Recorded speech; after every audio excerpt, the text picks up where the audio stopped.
Everybody take a seat. They said we're just about to start the webcast. Okay? Good morning, everyone. I'm Sherry Powers. I serve as the secretary on our board of directors, and we're happy you're here. We're about to begin our second roundtable with another type of insurance that many homeowners ask about, especially those people who don't rent. They always say, what is HO6 insurance? Do we need it? So we've been asked that so many times, we decided to have a second roundtable and invite one of the local professionals. A lot of us use LaDonna. It's Coastal Professional Insurance, and I'll introduce LaDonna Douglas. Good morning. This is my daughter Casey, and of course y'all know Miss Debbie. So Debbie's going to also help me with a little bit of stuff because our policies, the HO6 is for the unit owners, and so that is specifically for your interior of your belongings. The Holiday Isle is a little different with the fact how their policy is written, that we only have to insure your personal belongings and your personal liability within that unit. So your coverage starts going into the threshold of your unit, and so a lot of people think that they're automatically covered under their condo association policy, and that is not true. So this policy is very valuable to cover your personal belongings for fire, lightning, wind, hail, hurricane, vandalism, also for theft coverage as well. So it does a lot of things, and it kind of mirrors the association policy, but it is written in your name. And so if you're holding your unit for rental, you do have a greater liability to be sued should somebody, become injured in that unit. So we just kind of want to open up the floor, and if y'all have any questions, hopefully we can answer, or if it's a cross question, we of course have Miss Debbie back here. So because our policy is secondary to the primary condo association policy for building related issues. So I do need to make that clear. Okay, and we do have a liability through yours too policy. Yes. Right? Or that protects only the homeowner. That is true. That is true. Yes. If you have a slip and fall in your unit, then that is considered a liability claim. So it covers for bodily injury to a third person, and it covers medical expenses as well. And that could be even if it weren't a renter. It could Yes. be a visitor. It could be a visitor. Good friends will sue you. Yes, good friend. They're the first to sue you. Yes, that is true. That is true. Amount to the standard coverage monetarily, or is it different policies? There's different policy limits depending on the size of your unit and the type of furnishings you have. Some people have just the basic of furniture. Some people in these condos have very high-end furniture that they slip and fall apart. We don't quote less than $500,000, $500,000 liability. We also encourage a unit owner to have an excess liability to take them up to $1 million, or to do a personal umbrella if they qualify for that. So liability is very crucial when you are renting a unit and you can't control what's going on in that unit. And one of the key points with the HO6 policy is the liability is for what happens in your unit, not Yes. if you've got friends with you outside the unit. That's right. Yeah. Yes, I ma'am. think many questions arise over somebody has a visitor or even the owner accidentally plugs the bathtub, turns the water on, phone rings, they spend 30 minutes on the phone, and they come back and water is now sloshing under the refrigerator Right. and the unit below them. Absolutely. How does that kind of damage and coverage if you've ruined the ceiling of the people below you? Well, the liability portion of the policy has some very definitive language in it that says negligence. So in that case, where I have a homeowner that's has forgotten to turn something off, that is a case of negligence. Just like with a grease fire, that is an act of negligence. However, if we take that same water, but it came from a different source, say like the backup of an air conditioning unit, my homeowner may not be negligent on that, and therefore our policy would not pay for the third-party damage to another unit. And I would have to defer back to the board on how they would want to handle that, or if they have been notified that there's been damage to another unit from the result of one up above, basically. And And maybe Debbie can address that. Right, Debbie So may can address would that something. policy then pay for the new ceiling in the unit below? Every circumstance, and I hate to say that, would that, the commercial policy pay for it? Every claim is different, and it depends on what the facts are. We had in Florida a unit owner, an older lady that getting ready to wash her face, phone rings, she goes to answer the phone, and while she's talking on the phone, something on the TV catches her attention. And the next thing you know, there's water in 3 units below her, because that sink doesn't hold much and it doesn't take long. And they determined she was not negligent. There was no intent. It was just an accident. And for them, each unit owner ended up paying their own. Their policy paid for the damage, and the association paid their part that was owned by the association.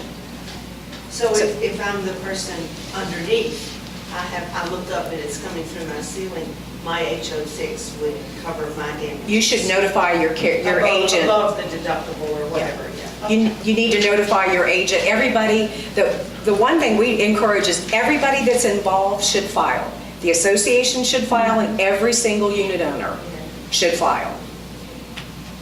You just hope people don't pull the drain on. It's nuts. And washing machines, since we're talking about water, y'all check your hoses, because you're kind of at that time right now. If you don't already have steel hoses, please get steel hoses. They're about 20 bucks a piece, but they last for years. If you're not in your unit, it's going to be empty. Turn off the water to to everything that you can turn off the water to. A broken washing machine hose can pump 630 gallons an hour. Hot water heaters is probably 200 gallons an hour. It is.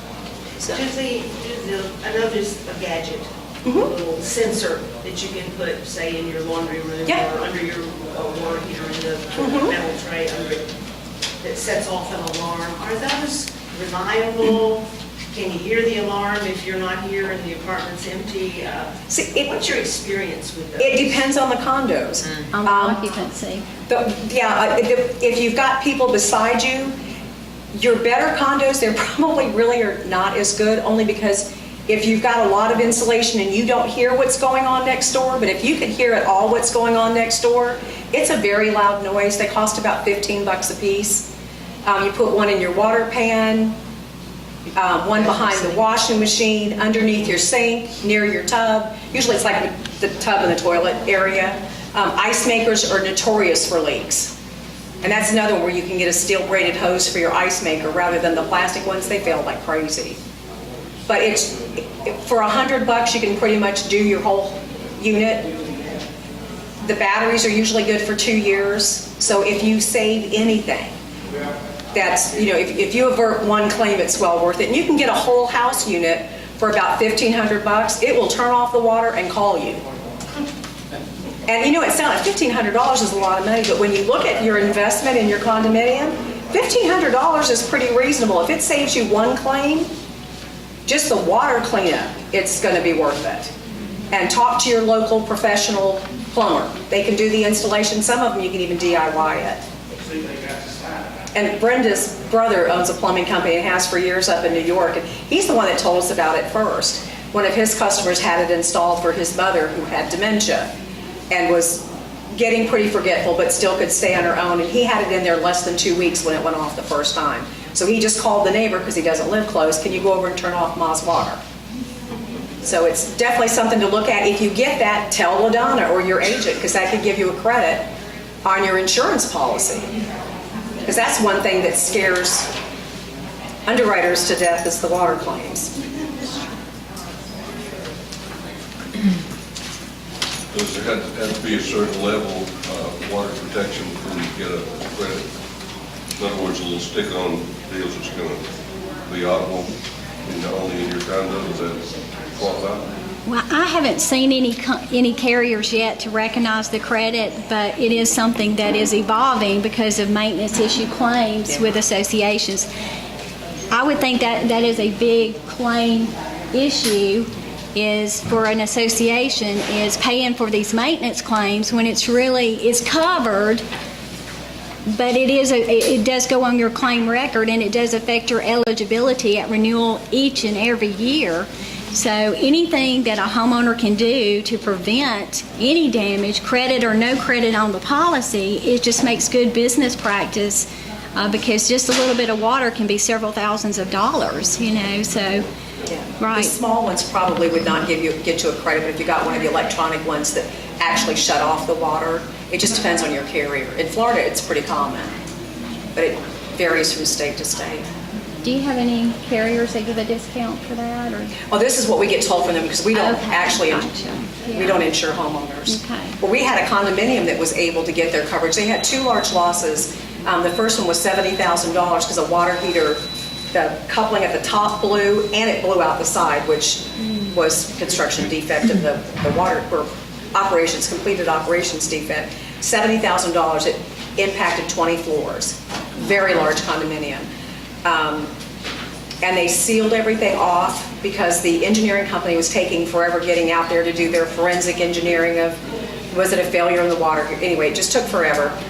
They would go to test the air conditioning system, which required water. Somebody didn't know and ignored the signs, turned it back on, did a $40,000 claim. Same company. So the first thing the carrier did was take away their $5,000 deductible and give them a $25,000 deductible on water claims. And those claims, $110,000, they already had people on site that did most of the work.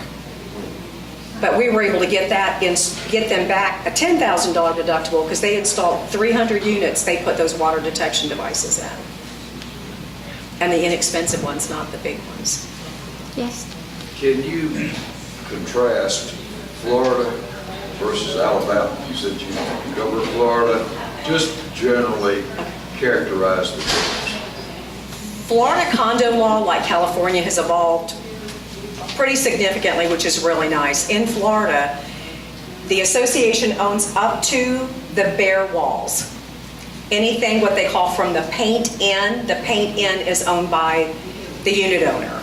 So in Florida, if it's a claim, it's pretty cut and dried. If your drywall is damaged, the association's going to replace it. You put back the paint, the baseboards, the carpet, and everything else. And you split the restoration charge. If they come in and suck out water, it benefits both parties normally, unless your walls were pretty much unscathed. So they split the water removal and drying out. But in Florida, it's very cut and dried, which is nice. Alabama is much better than Mississippi, but there's still not an awful lot of rules. In Florida, for a crime policy, you have to have an amount equal to all of the funds in your control on the highest day of the year, which is a best practices thing. If somebody's going to steal, you want to make sure that if they steal it all, you're covered, which y'all's limit's good. But Alabama doesn't require that strength of coverage. They allow you other options. So what is covered here specifically in this complex? You said from paint in Florida, so what's covered here? What's covered under the poly-aisle policy? Their condo ducts are as-built. As-built. As-built. So if you have betterments and improvements, if you've taken out the tile floor and put in hardwoods or whatever, you are insuring the hardwoods. They would put it back as it was originally built, the association's Okay, policy. so let's say we have a storm, the glass door gets damaged, water gets in, ruins the carpet that's in, ruins the sheetrock, whatever. Does the HO6 cover that, or does the... It's probably going to be a combination of both. If you've had any improvements to your unit, asking whether or not the HO6 policy or the commercial policy puts it back, the commercial policy would pay the association based on putting it back the way it was when it was built. Your HO6 policy, if you've got improvements and betterments, would pay the difference. Does that That's help? true, yes. So if you've done any upgrades, like she said with the flooring, if you've added any kind of permanent, like an ice maker or a wine cooler or something, anything like that, that is a betterment and improvement and needs to be insured under your HO6 policy. So what was originally... Whatever, maybe a carpet yes. or whatever is Right, covered. right. Okay, and can you address a little more specifically, it says, do I need flood insurance? I always suggest purchasing flood. So if it's flood, I mean, I have flood insurance on a home Right. elsewhere. I just assumed the flood part of it would be covered under the first policy. Is it not? It's not for your personal belongings. Okay. Right. So anything, the best way to describe your personal belongings is if you turn that condo unit upside down, whatever falls out is your personal belongings, because the remainder is going to stay with that unit as a permanent fixture.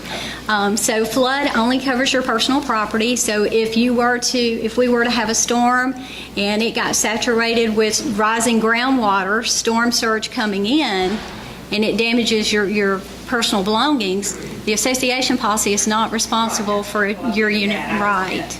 Right. And so your HO6 policy, a lot of them do not cover the flood. We have a policy that does cover the flood, and it also includes the wind. So you can get kind of a all-in-one policy under the HO6 policy now. So that's Which is really fabulous when you can get it, because then you don't have two people fighting over not mine, not mine. right. We haven't seen the combination policies in Florida yet, and that's fabulous. Right.